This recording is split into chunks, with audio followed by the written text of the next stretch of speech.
मल्लिकार्जुन खड़गे जीत चुके हैं, यानी कि कांग्रेस का नया अध्यक्ष मल्लिकार्जुन खड़गे। हालांकि हम ये कह रहे हैं कि मैच फिक्स था, हालांकि कह रहे हैं कि पहले से ही इस बात की घोषणा कर दी गई थी, कह दिया गया था कि मल्लिकार्जुन खड़गे के साथ ही कांग्रेस पार्टी के ज्यादातर डेलीगेट्स और नेता खड़े हुए हैं। अब तक 90% वोट जो है वो पक्ष में गए थे मल्लिकार्जुन खड़गे के। शशि थरूर कह रहे थे कि यहां पर फिलहाल काउंटिंग में कहीं ना कहीं धांधली हुई है, लेकिन इस वक्त तक अब 1:30 बजते बजते इस बात की अनाउंसमेंट भी होगी कि वोटों की गिनती पूरी हो चुकी है और मल्लिकार्जुन खड़गे ही कांग्रेस के नए अध्यक्ष हैं। तो कांग्रेस के नए अध्यक्ष हैं मल्लिकार्जुन खड़गे।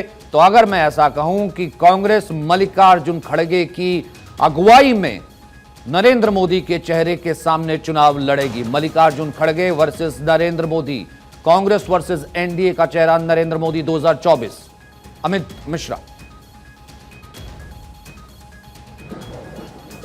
बिल्कुल कोशिश यही है मल्लिकार्जुन खड़गे के चेहरे को आगे रखकर चुनाव लड़ा जाए, क्योंकि आपने देखा होगा कि लोकसभा में भी कांग्रेस जब विपक्षी दल की भूमिका में नहीं भी थी, सबसे बड़ी विपक्षी दल के तौर पर थी, तब भी उसके नेता मल्लिकार्जुन खड़गे ही थे। राज्यसभा में अभी लीडर ऑफ ऑपोजिशन है, तो ऑपोजिशन की आवाज बनाकर मल्लिकार्जुन खड़गे को कांग्रेस ने हमेशा पेश किया है। अब देश के जो तमाम चुनाव हैं, देश के सामने जो राजनीतिक परिदृश्य है, उस परिदृश्य में मल्लिकार्जुन खड़गे को नरेंद्र मोदी के मुकाबले खड़ा किया जाएगा। ये कहां तक उचित होगा, कहां तक मल्लिकार्जुन खड़गे उस पर फिट बैठेंगे, ये समय बताएगा। लेकिन फिलहाल कांग्रेस की रणनीति ये है कि दलित नेता को उभार कर कांग्रेस ये एक मैसेज देना चाहती है कि संगठन, दलित और जो विपक्ष को एकजुट रख सके, उस आवाज को हमने ये जगह दी है, ये प्लेटफॉर्म दिया है। लेकिन दूसरी बात यह है कि मल्लिकार्जुन खड़गे के हाथ में कितनी मजबूती होगी, कितनी वो अपनी साफगोई से अपने फैसले ले सकते हैं, वो सबसे बड़ी बात होगी। कांग्रेस जो इस वक्त अंतर्कलह के कगार पर है, वो किस तरह से वो उसे बचा पाएंगे, और तब जाकर वो कांग्रेस एक तरीके से मुकम्मल खड़ी होती नजर आएगी, और फिर वो देश के सामने जो चुनौतियां हैं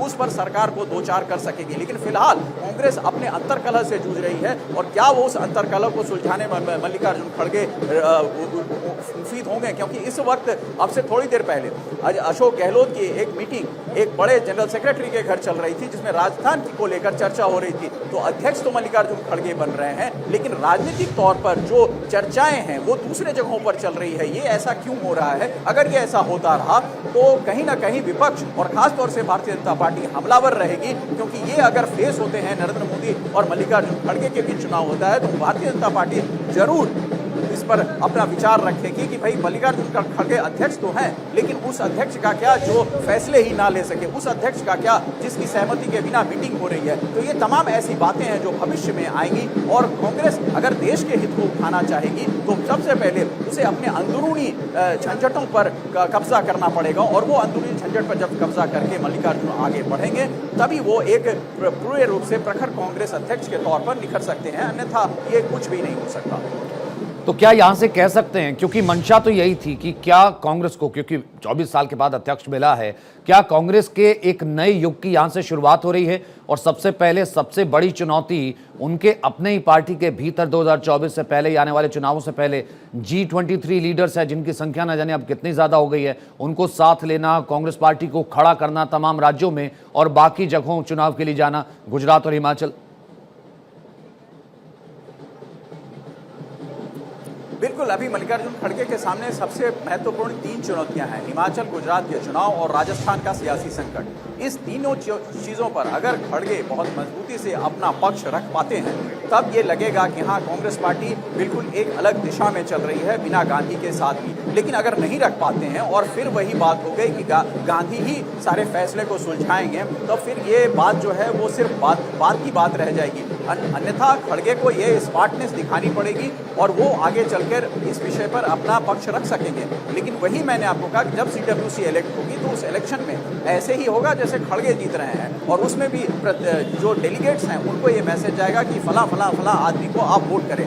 उस जो CWC चुनी जाएगी वो खड़गे पर इस चीज़ का दबाव रखेगी कि खड़गे अपनी मनमानी ना करें। हालांकि खड़गे ने हमारी इंटरव्यू में साफ कहा था, सचिन, कि हम सबको साथ लेकर सबके साथ बात कर चलेंगे, और सोनिया गांधी और राहुल गांधी कांग्रेस पार्टी के अभिन्न अंग हैं, उनको हम कैसे छोड़ सकते हैं। तो वहीं से ये बात सामने आने लगी थी, सचिन, कि लॉयलिटी जो है वो ज्यादा ऊपर है बनिस्बत आप संगठन में हैं, दलित हैं या बड़े चेहरे के तौर पर हैं। लेकिन अगर आप लॉयल नहीं हैं तो अध्यक्ष नहीं बन सकते, और अध्यक्ष बनने का जो पैमाना है वो लॉयलिटी है। इसलिए हर फैसले पर सचिन लॉयलिटी की मुहर जरूर दिखेगी, और यही दिखाने की कोशिश कांग्रेस लोकतांत्रिक तरीके से अभी कर रही है। नहीं ठीक है, यस मैन तो है, कहा जाता है कि खड़गे is yes man to Gandhi family. अब दूसरे में सबसे बड़ी चुनौती ये हो जाएगी कि सबसे अहम चेहरा अब भी, भले अध्यक्ष पद का चुनाव ना लड़े हों ना जीते हों, अब भी अशोक गहलोत ही हैं। अशोक गहलोत गुजरात चुनावों को लेकर के कितने एक्टिंग है। पिछली बार भी हमने देखा जो कांग्रेस परफॉर्म कर पाई वो अशोक गहलोत के कारण ही परफॉर्म कर पाई। और ऐसे में सबसे बड़ी बात जो नेतृत्व परिवर्तन की बात हो रही है वो है राजस्थान के लिए ये सबसे बड़ी चुनौती। क्या खड़गे इसको सॉल्व कर पाएंगे?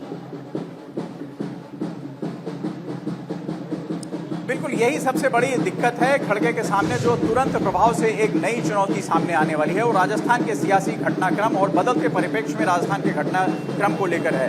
अब अशोक गहलोत दिल्ली में हैं, मुलाकात कर रहे हैं महासचिवों से, और राजस्थान के विषय में ही चर्चा चल रही है। तो अब राजस्थान को लेकर गहलोत क्या फैसला लेते हैं, गहलोत के अगले कदम क्या होते हैं, क्योंकि आपको याद दिलाऊं, अमित, मैं एक सेकंड आपको रोकूंगा।